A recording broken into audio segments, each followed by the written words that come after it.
Sédimentation et milieu de sédimentation. Les particules détritiques issues de l'altération des roches sont transportées plus ou moins loin de leur site d'origine. C'est l'érosion. Elles sont transportées le plus souvent par l'eau, comme les torrents, les rivières et les fleuves. Lorsque la vitesse du courant n'est plus suffisante pour transporter des particules ou lorsque la pente diminue, les particules se déposent. Le dépôt des particules est appelé sédimentation. Les particules transportées se déposent dans des milieux de sédimentation, tels que les lacs, les deltas, les mers et les océans. Les sédiments déposés sont progressivement recouverts d'autres sédiments plus récents et sont ainsi enfouis. Sous l'effet de la pression croissante, ils subissent une compaction qui entraîne une perte d'eau. L'eau qui circule entre les sédiments est chargée en ions. En précipitant, ces ions forment un liant entre les particules sédimentaires qui finit par cimenter les sédiments. Les sédiments sont ainsi progressivement transformés en roches sédimentaires. Ce phénomène est appelé diagénèse. Les dépôts successifs de sédiments forment des strates sédimentaires. Une première strate se forme, puis une deuxième qui recouvre la première, une troisième qui recouvre la deuxième, et ainsi de suite.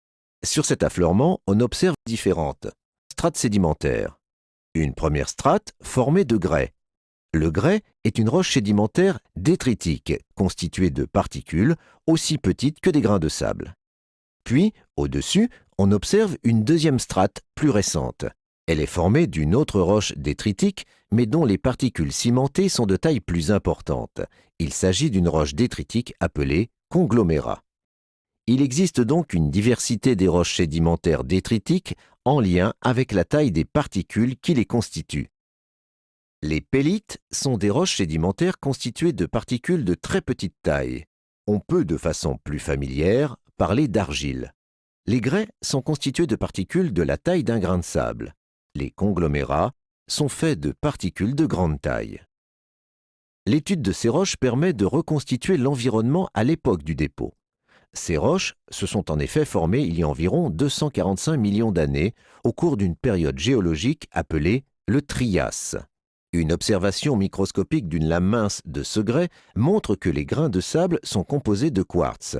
Or, le quartz est un minéral entrant dans la composition du granit. On peut en déduire que ces grains de sable proviennent de l'érosion d'un massif granitique. Au cours de la sédimentation, des organismes morts peuvent se retrouver piégés dans les sédiments et sont fossilisés progressivement. Par exemple, sur cette photographie, ce fossile est un Voltsia.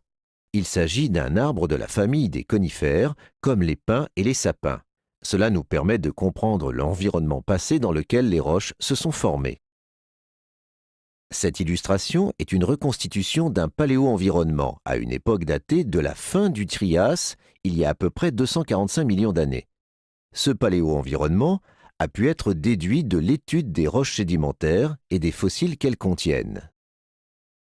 Les particules issues de l'altération sont transportées par l'eau. C'est l'érosion. Les particules détritiques sédimentent dans différents milieux de sédimentation. Elles sont peu à peu transformées en roches sédimentaires détritiques. Il existe une diversité de roches sédimentaires détritiques selon la taille des particules. L'étude des roches sédimentaires et des fossiles qu'elles contiennent permet de reconstituer les conditions de la sédimentation.